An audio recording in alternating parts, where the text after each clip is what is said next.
is called the Artifact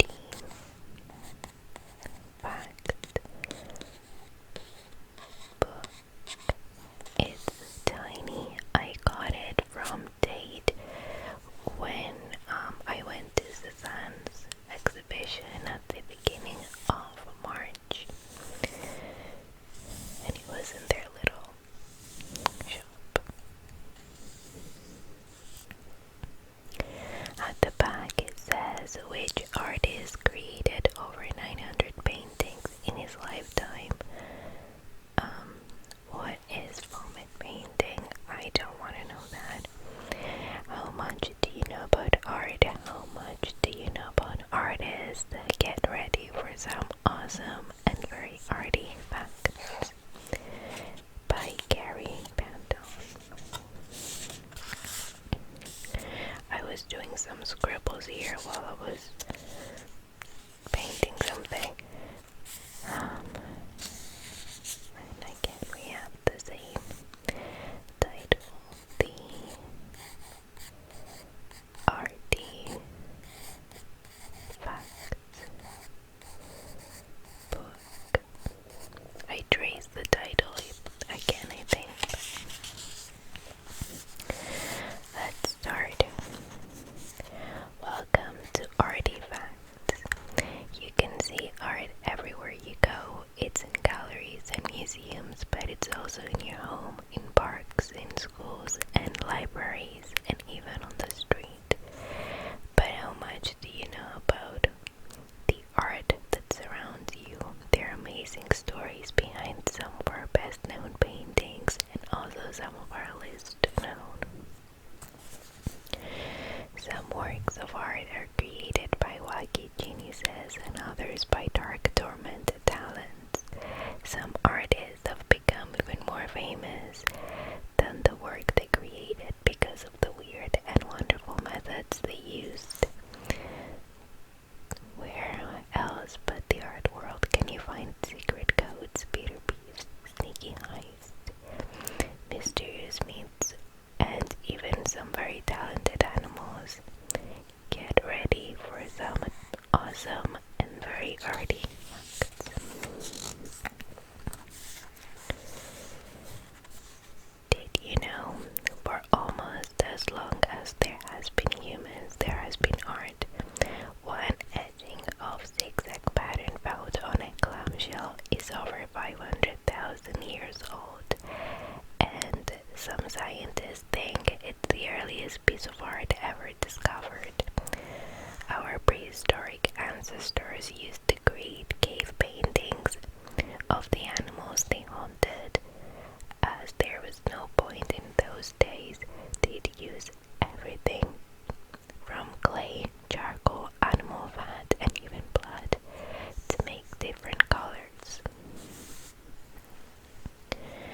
Art is one thing that every Asian civilization has in common. Vikings used to create elaborate wood carvings covered in battling animals.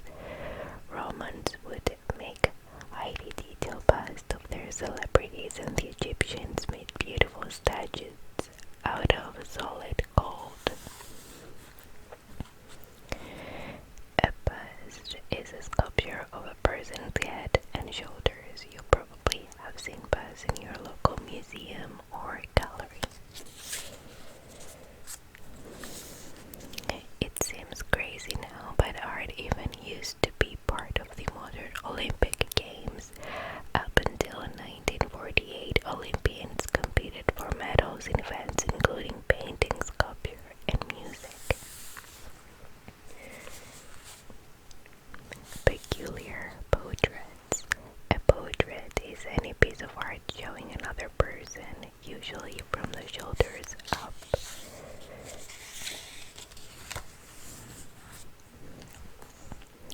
The most famous portrait ever made is probably Leonardo da Vinci's Mona Lisa. But who was Lisa? Some people think she could be Leonardo himself dressed up as a woman. She's more likely to be Lisa del Gioconda, however, the wife of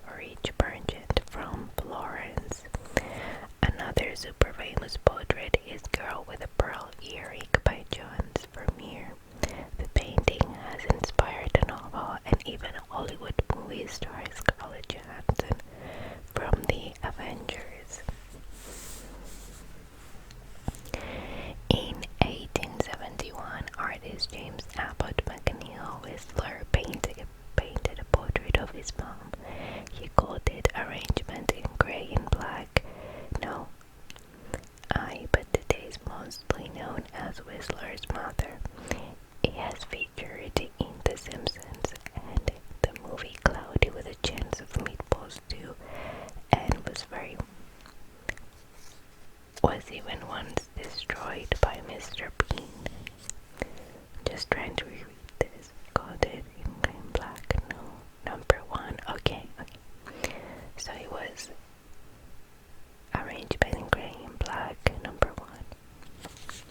I was a bit confused.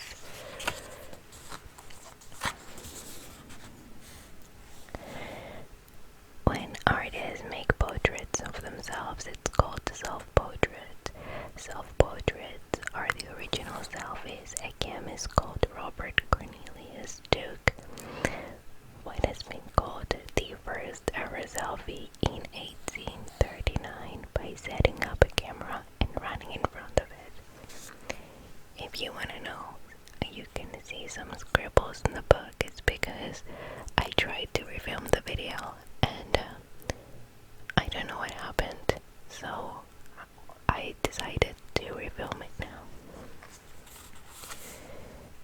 Gillian Waring is another early selfie pioneer. From 1988 to 2005, she took a collection of photos of herself to create a record of her own aging.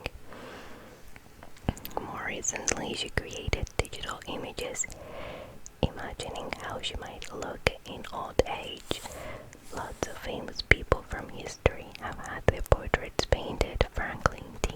Roosevelt, the 32nd president of the United States, collapsed and died while having his portrait taken. The work could never be completed and is now known as the unfinished portrait.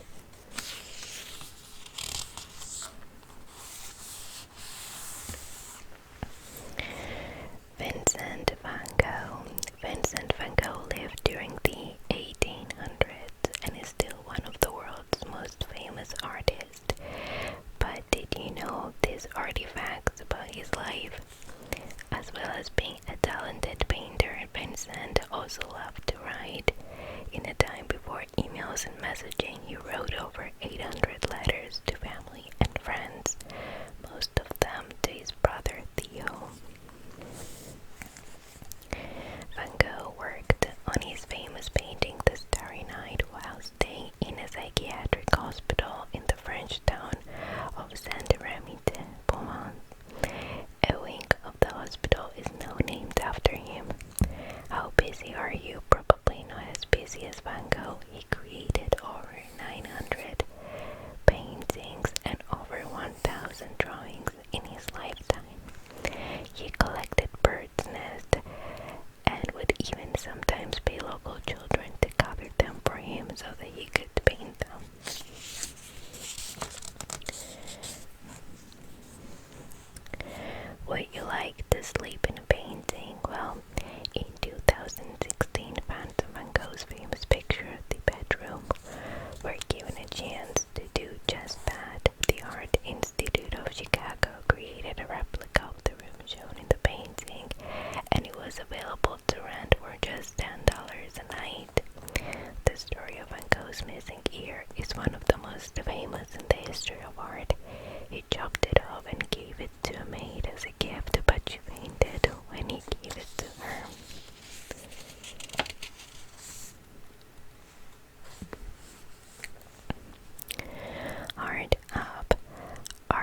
is, as a young man, it's rumored that Pablo Picasso had to burn some of his art to keep his room warm.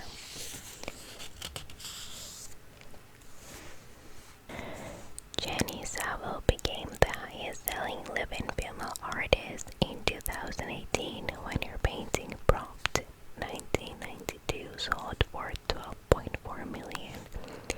Previously, this record was held by Yayoi Kusama after one of her Infinity Nets paintings sold for over $7 million in 2014.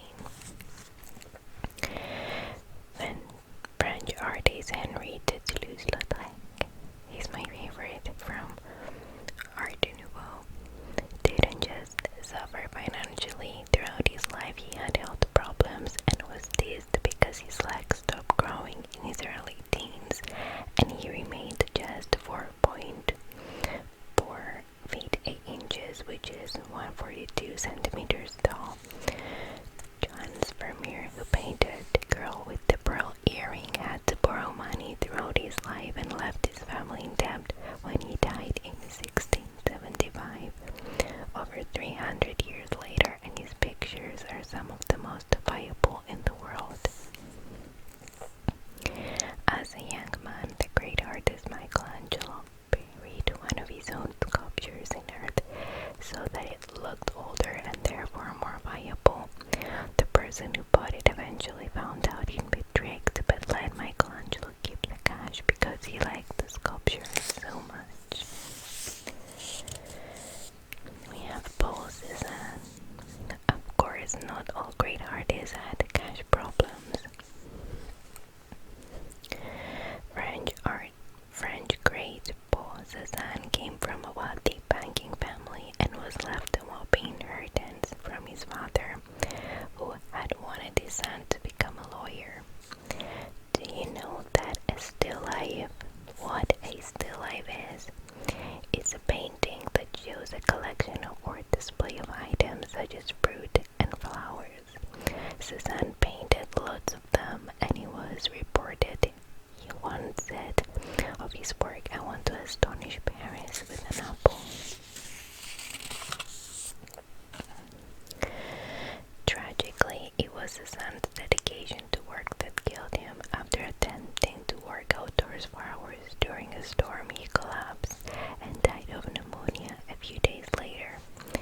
In 2011, Cézanne's painting, The Card Players, became the most expensive art piece of all time when it was sold for over $250 million. Turn over the page for more eye-popping sales stats. Here we've got the money. When art is worth a huge sum of money, it is often called priceless, which is confusing because these big box pieces definitely had a price. Oh, it's that Jeff Koons. Yeah. The highest price ever paid for a piece of art by a living artist at an auction is $19.3 million of Portrait of an Artist by David Hockney.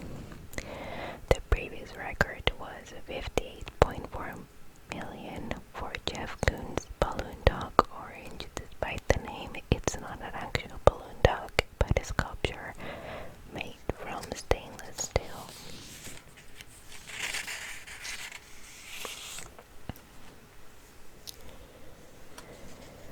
When a priest took a painting bought for £400 onto a TV program, The Antiques Roadshow, it turned out to be worth $400,000.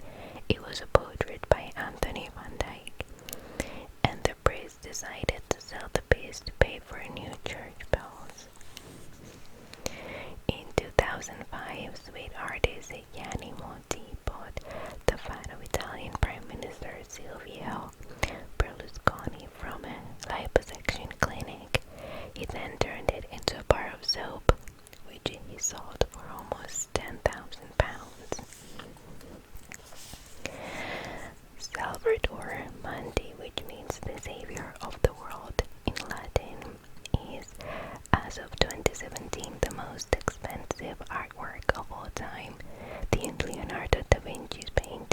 was sold for a huge 450 million. What do you think about that? Can a painting ever be worth that much money? When the same painting was sold in the 1950s, it was mistaken for a copy and apparently changed hands for just $45.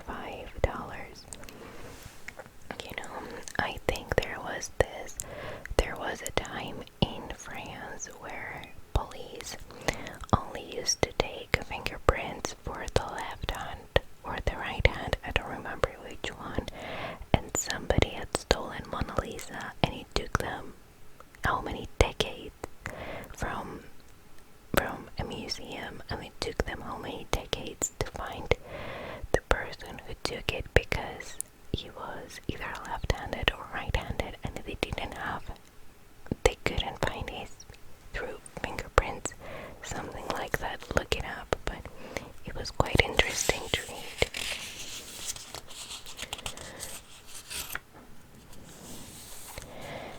Now we have Monet. Claude Monet was one of the great Impressionist artists, which means he painted in the Impressionist style. Not that he was really good at doing silly voices.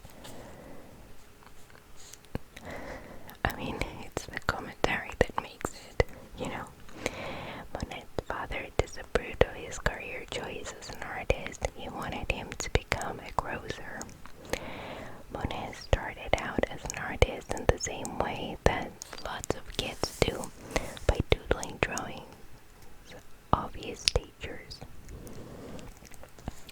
His school notebooks were full of them. Today, Monet's Impression Sunrise is an iconic and world-famous painting. But when he unveiled it in 1874, it was banned by critics and seen as worthless. No one in history has taken water lilies more seriously than Monet. It is believed that before painting them, he employed people to paddle out to the lily pads and clean each one individually. Incredibly, while painting his water lilies masterpieces, Monet could barely see. He had an eye condition called cataracts, and as he grew older, it affected his sight badly. Monet actually created a lot of his best work when his eyesight was at his poorest. Some people think that his eye condition is to thank for the blurry painting style he became famous for.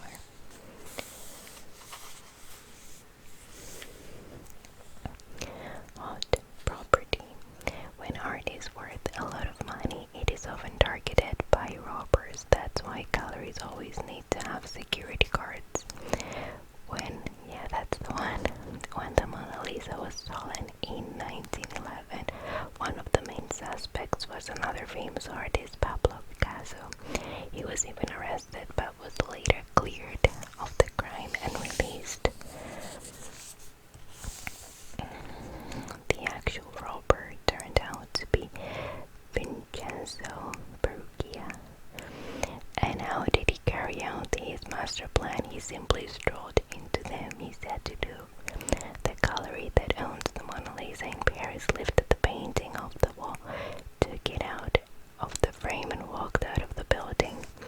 Up until then, the Mona Lisa wasn't especially famous. It was only after it was stolen 350 years on from its creation that it became widely recognized as the masterpiece we know it as today. In 2005, two brothers sold a Faye Francisco Goya painting for €4 million, but the joke wasn't them. The buyer paid them with fake money. Oh, that's interesting. Okay. Edvard's Munch, The Scream, is one of the most famous paintings in the world. You might think that the open-mouthed figure is shrinking, but the artist tended to show someone responding in fright to the sound of a scream. There are several different versions of the picture. In 1994, a version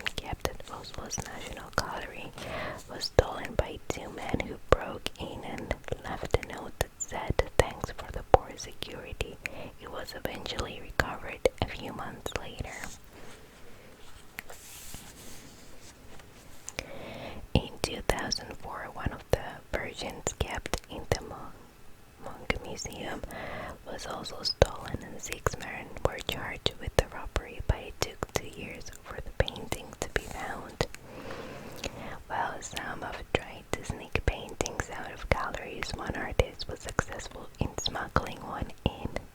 In 2012, Andrzej Sobiepan took his own painting into Poland's National Museum, waited until the guard wasn't looking, and hung it on the wall. It took 3 days for it to be noticed and taken down.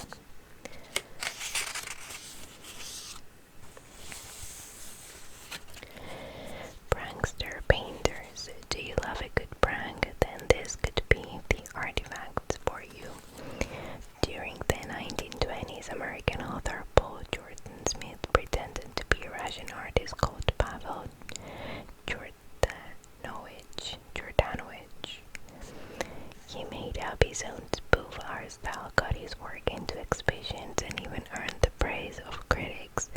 When he came clean in 1927, he said he did it to prove that art critics don't know what they're talking about.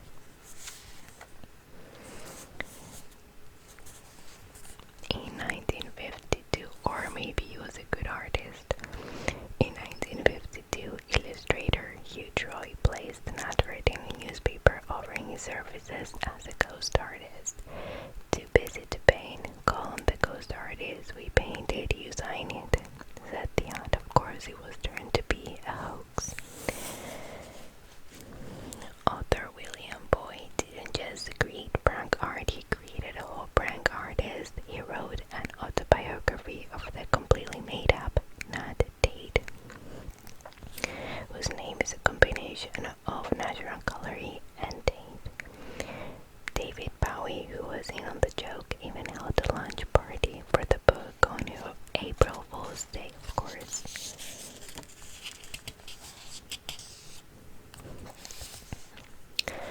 Damien Crisp is an artist who loves to make up fake stories. Once he advertised an exhibition of dog paintings by former US President George Bush. In fact, Bush really is a keen painter, just not of dogs. In Switzerland's Art Basel, artist Massimo Agostinelli wrote on a pane, placed it between a couple of exhibits, and stood back in while people admired it. The pin later ended up on display in another gallery in Zurich. What do you think about that? Is it art or is it just a pin?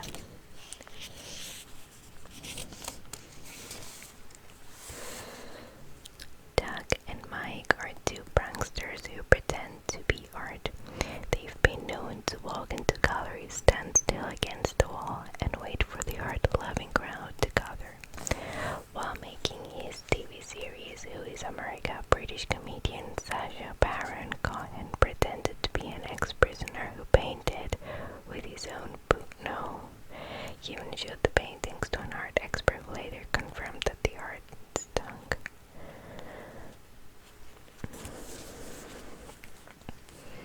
Damaged goods. Have you ever accidentally broken an ornament? Imagine if it was a priceless piece of art. 2 vases where the combined 100,000 pounds were left in pieces in 2006 when a man fell down a staircase in a Cambridge museum and sent them crashing to the floor. He said he was sorry, but was still asked not to return.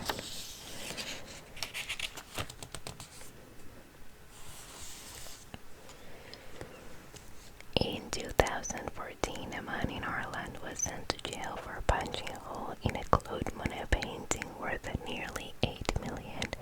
He originally said he did it to get back at the state, but later changed his story to say that he fell into the canvas by accident. A cleaner in Rome accidentally threw away 2 pieces of art worth a combined $13,700 because she thought they were trash. Part of one of the pieces included bits of a cookie scattered on the floor, so perhaps it wasn't his mistake to make.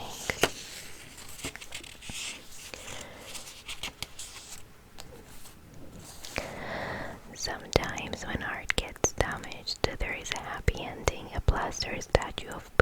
was dropped and the surface damaged, only to reveal that it was made of solid gold underneath.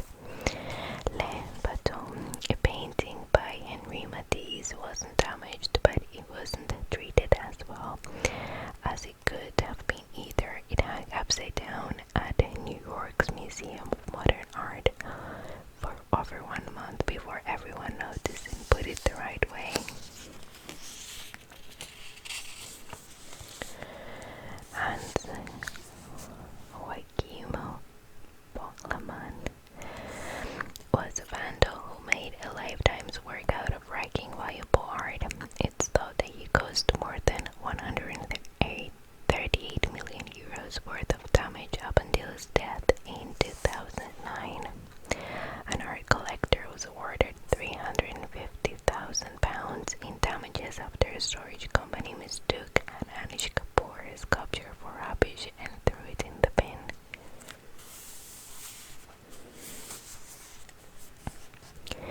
Frida Kahlo. Frida Kahlo was a great Mexican artist known for her awesome self-portraits and fascinating life. Let's do a few more pages and then we'll do a part 2 and finish it. Frida Kahlo claimed she was born in 1910, which could be cool as it's the same year as the revolution of her home country of Mexico. The only problem is she was actually born in 1907. What a vapor.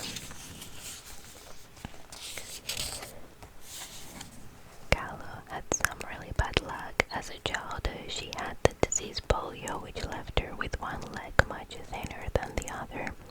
In her teens, she was in a bus crash and broke her back, her collarbone, her ribs, and her pelvis.